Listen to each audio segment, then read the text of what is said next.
Hi everyone, welcome back to a new episode of Tech Infosys. Today in this video, I'm going to show you how you can turn on Send with Enter on your Telegram's account. Keep watching the video till the end.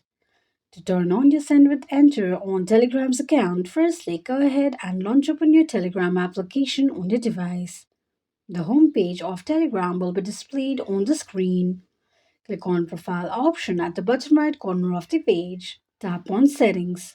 You will end up on the settings page of your Telegram's account. Click on Chat Settings option. Scroll all the way down to Other Settings and slide the slider of Send with Enter to the right side to turn it on.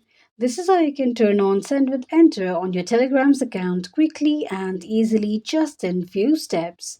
If you have any thoughts or queries, let us know in the comments section. Don't forget to subscribe to our channel for further updates.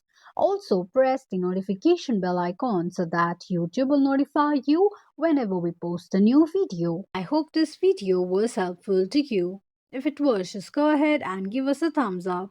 Feel free to comment down any suggestions or improvements to be made to our channel by commenting on the comment box. We will be looking forward to upload more contents and tutorials on the upcoming video for your convenience. Thank you so much for watching.